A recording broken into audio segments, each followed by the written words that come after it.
এই পৃথিবীতে যত বিলিয়নিয়ার, মিলিয়নিয়ার, কোটিপতি, ট্রিলিয়নিয়ার, যত কোটি কোটি টাকার মালিক আছে, অধিকাংশ হইল কাফের।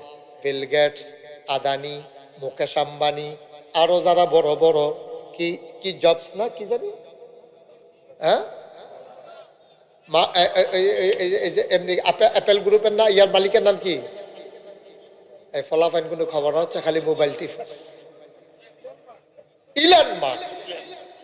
হ্যাঁ, যাও, একজন পাওয়া গেছে। কারেরা সচেতন মানুষ, দেখছো, বুড়ো হইয়া গেছে, হ্যাঁ জানে, তোমরা জানো না, খালি মোবাইল টিপে কলা মুটার সিফাত বইয়া বইয়া। Elon Musk. এই যে মানুষগুলা কোটি কোটি টাকার মালিক, একজনও মুসলমান না। এই দুনিয়ার ভিতরে আগে মানুষ আমরা ছিলাম, ছিল কি জিন আর ফেরেশতা। খুব খেয়াল, জিনেরা মারামারি, কাটাকাটি, ঝগড়া বিবাদ, মন যা চায় তাই শুরু করছে। আল্লাহ খুব রাগ করলেন, এত আদর করে তোরারে বানাইলাম, এটা কি শুরু করছ তোরা? আল্লাহ রাগ কইরা, আল্লাহর আবার একদল পুলিশ আছে, আল্লাহর পুলিশের নাম হলো ফেরেশতা। সুবহানাল্লাহ বলবেন না?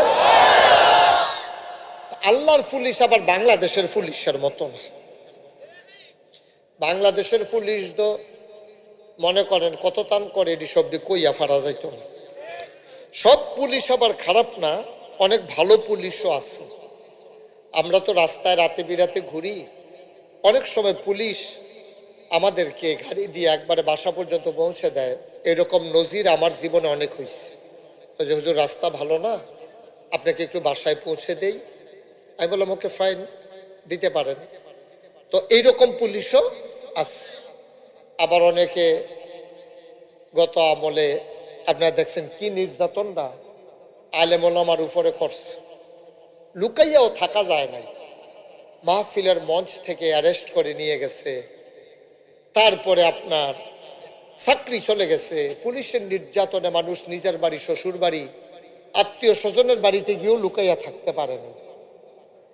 এই জিনিসগুলা গেছে আমাদের দেশে। পুলিশকে দলীয় বাহিনীতে পরিণত করেছিল বিগত সরকার, যেটা অন্যায়, একটা রাষ্ট্রের সাথে অন্যায়, রাষ্ট্রের জনগণের সাথে প্রতারণ। কারণ এই পুলিশ হলো রাষ্ট্রীয় বাহিনী, কোনো দলীয় ক্যাডার না, ঠিক কিনা বলেন? পুলিশের দায়িত্ব হলো আপনার দুষ্টের দমন, শিষ্টের লালন, ভালো মানুষের খেদমত করা, দুষ্ট মানুষকে অ্যারেস্ট করা। কিন্তু আমরা দেখেছি বিগত আমলে দুষ্ট মানুষের সাথে ওরা সখ্যতা গড়েছে, আর ভালো মানুষগুলো নির্যাতনের শিকার হয়েছে, ঠিক কিনা বলেন?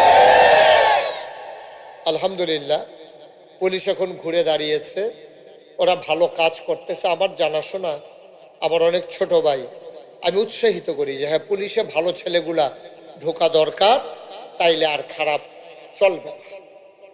তো আল্লাহর যে একদল পুলিশ আছে, কি নাম না, সচেতন শ্রোতা পছন্দ হয়েছে আমার, হ্যাঁ আমিন বলেন, কি নাম? আল্লাহ ফেরেশতা পাঠাইয়া জিনদেরকে পিটাইয়া আল্লাহর জমিন আল্লাহ খালি করে দিলেন। সুবহানাল্লাহ বলবেন না? আল্লাহর জমিন আল্লাহ খালি রাখবেন না, তিনি ইমার্জেন্সি অ্যাসেম্বলি কল করলেন, সংসদের জরুরি অধিবেশন। সেখানে স্পিকার হলেন স্বয়ং আল্লাহ, মেম্বার অফ পার্লামেন্ট হলো সমস্ত ফেরেশতা। ওরা জানতে চাইল, মাওলা আপনি যে আমাদেরকে দ্রুত ডেকেছেন, আজকে মিটিং এর এজেন্ডা কি, আলোচনার আলোচ্য বিষয় কি? আলোচনা হয়েছে লক্ষ কোটি বছর আগে আমরা এই উত্তরস্বর ভাষা নিয়ে এই জায়গার মানুষগুলোও আমরা যেন জানতে পারি। গজার মুন্সিগঞ্জ না, এটা নরসিংদী, মাধবদী নরসিংদীর মানুষগুলাও যেন আলোচনাটা জানতে পারি। এজন্য আলোচনার আলোচ্য বিষয়টুকুন ১৫০০ বছর আগে জিবরাইলের মাধ্যমে কোরআনুল কারীমে আল্লাহ কোট করে দিয়েছেন। সুবহানাল্লাহ বলবেন না? ওলামায়ে কেরাম সবাই পারেন, আপনারাও অনেকে পারেন, অনেকে জানেন। চলেন আমরা সবাই মিলে সেদিন কি আলোচনাটা হয়েছিল আমরা সবাই মিলে একটু আবার মনে করে নিই। কোরআনে ঢোকার আগে মারদুদ শয়তান থেকে ফানা হয়েছে, যিনি রহমান যিনি রাহিম তার নামে চলেন শুরু করি। সবাই মহব্বতের সাথে দিন দুনিয়ার খেয়াল ছেড়ে দিয়ে আমরা মজা করে আনন্দের সাথে সবাই পড়ি। আউযু বিল্লাহি মিনাশ শাইতানির রাজিম। বিসমিল্লাহির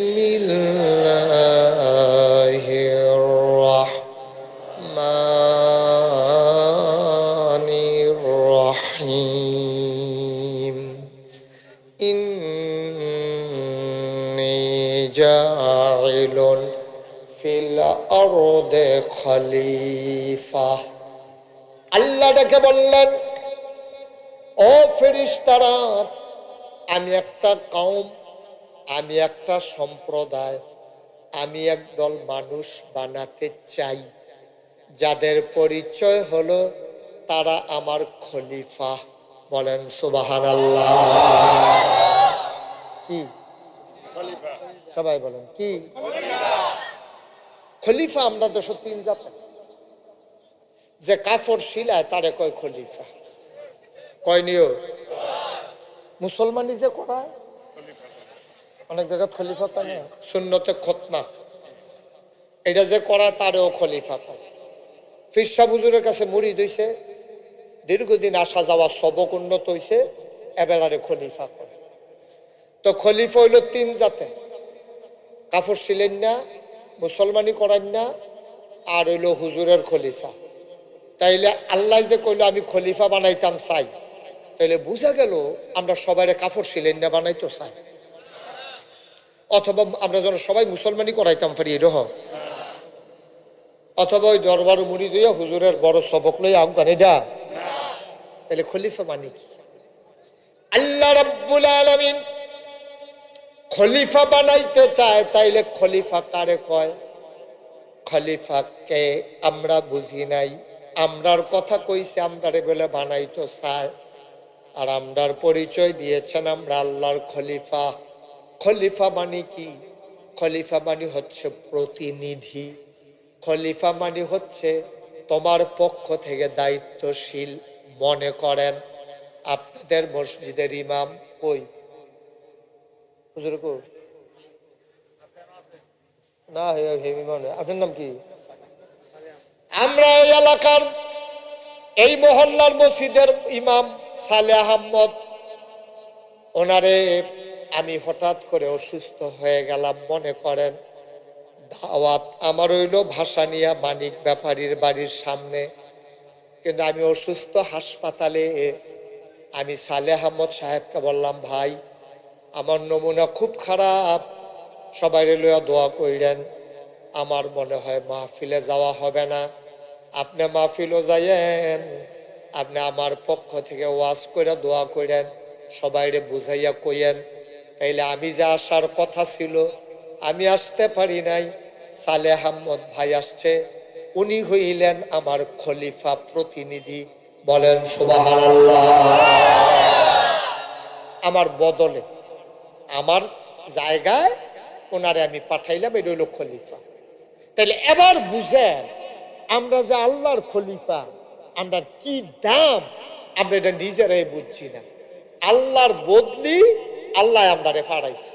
আল্লাহ নিজে না ইয়া আল্লাহ কাও আমি যেতাম না, তোমরা যাও। তো আমরা আবার জিজ্ঞেসাম, আল্লাহ আমরা কাম কিতা ওইটা কইতে আসি, আগে যাও, তোমরা ফাড়াইতে আসি। আমার এদুর বুঝো, আমি যা সমাজজাত করতাম চাই এটা তোমরা গিয়া করবা, এর লেগে তোমরা খলিফা। সুবহানাল্লাহ কইতেন না? এখন আল্লাহ চায় সব খালি সুদ খাও, সব বেনামাজি হইয়া যাও, কথায় কথায় ফিটাফিটি লাগাই দেও, ভোট ছাড়া 17 বছর ক্ষমতার থাকুক, এটা আল্লাহ চায়? তা আমরা দি সমৃদ্ধি আমরা ভিতরে আছে মাশাআল্লাহ। আমরা দি খলিফাও সুদ খায়, খলিফাও মদ খায়, খলিফাও জুয়া খেলে, খলিফায় বেফরদা, খলিফায় মিছা কথা কয়, খলিফা দোহানবাহি খায়, খলিফায় শুভ হালখাতার দিন বেআইন সে তো মুন্সিগঞ্জ জায়গায়, খলিফায় এই সিটারি বাটফারি করতে আছে, আবার এবারা খলিফা। তাইলে আল্লাহর কথা ঠিক হইব না হইলে আমরা ঠিক হইব? এখন কথা কর, আমরা ঠিক না আল্লাহর কথা ঠিক? আল্লাহর কথা ঠিক থাকলে আমরা খলিফা হিসাবে ঠিক হই। আমি বলাইছি সালে আহমদ ভাইরে, আপনি গিয়া মাহফিলও কইবেন আমার কথা, নিজে ওয়াজ করবেন, আপনি যাইবেন। এবারে করছে গীতা এই রাস্তাঘাট ভাঙ্গা দিকা, ব্রিজ ভাঙ্গা দিকা, গুইরা গাইরা এবারে ওই করতে কিতা কইরা বাজিয়া হাজকি তো গাছটা ওই আইসি। আমি ফাটাইলাম আপনারে, আপনি ঘুরে গেড়ে আইয়া পড়ছেন, মাহফিলও জবাব ডাকিতা, তার কারবার তৈব কিতা। মুসলমান মন দিয়ে শুনো রে ভাই, বড় আদর করে আল্লাহ মানুষ বানাইল, আল্লাহ চাইল আল্লাহর জমিন, জমিন কার? আকাশ কার? আমরা কার? ফান্ডামেন্টাল ডিসিশন হইল, মৌলিক সিদ্ধান্ত হইল জমিন আল্লাহ, আমরাও আল্লাহর জমিনে বিধান চলবে আল্লাহ। বিধান চলবে কার? বিধান মানে আপনার ডরাই লেছেন আবার কিতা জানি কয় হুজুরে, না বিধান মানে হইলো আল্লাহ কয় নামাজ, আমরা নামাজ পড়া, আল্লাহ কয় সুদ খাওয়ান যদি আমরা খাইতাম না, এটাই তো বিধান। সুবহানাল্লাহ কইতেন না? আপনার সুদও খাইবেন, আবার আল্লাহর খলিফাও দাবি করবেন, দুইটা একসাথে হবে না। আপনি সুদ খাওয়ানোর আগে নিয়ত করে আল্লাহর খলিফার নামটা কাড়াইলাম, যেখানে লেখা আছে আপনার নাম ওই নামটা কেটে ফেলেন, লাল কালি দিয়া নামটা কেটে ওই যারা আল্লাহর খলিফা না তাদের কাতারে চলে যান। এই পৃথিবীতে যত বিলিয়নিয়ার, মিলিয়নিয়ার, কোটিপতি, ট্রিলিয়নিয়ার, যত কোটি কোটি টাকার মালিক আছে অধিকাংশ হইল কাফের। বিল গেটস, আদানি, মুকেশ আম্বানি, আরো যারা বড় বড় কি কি জবস না কি জানি, হ্যাঁ এমনি অ্যাপেল গ্রুপের না ইয়ার মালিকের নাম কি? এই ফলাফাইন কোনো খবর হচ্ছে খালি মোবাইল টিফাস, ইলন মাস্ক। হ্যাঁ যাও, একজন পাওয়া গেছে, কারেরা সচেতন মানুষ, দেখছো বুড়ো হইয়া গেছে, হ্যাঁ জানে তোমরা জানো না, খালি মোবাইল টিপে কলামুটার সিফাত বইয়া বইয়া। ইলন মাস্ক, এই যে মানুষগুলা কোটি কোটি টাকার মালিক, একজন মুসলমান না, অর্থাৎ খলিফা না। ওরা আল্লাহর খলিফা হইতে পারে নাই, ওরা কাফের বেদিন। টাকাগুলো সব ওদের হাতে, টাকাগুলো সব চলে গেছে কাফেরের হাতে, বড় বড় বিল্ডিং গুলো চলে গেছে কাফেরের হাতে, দামি দামি গাড়িগুলো চলে গেছে কাফেরের হাতে। আর আমরা মোবাইল ব্যবহার করি অপব্যবহার, মোবাইলকে ব্যবহার করে গোটা পৃথিবীকে আমরা হাতের মুঠায় আনতে পারি নাই, ঠিক কিনা? মোবাইলে আমরা ব্যবহার করার কথা, মোবাইলে হন আমরা ব্যবহার করি। এই মোবাইল ছেলে তো গিয়া ঘুম নাই, ও ফলাফানের ঘুম নাই, মাইয়াফানের ঘুম নাই,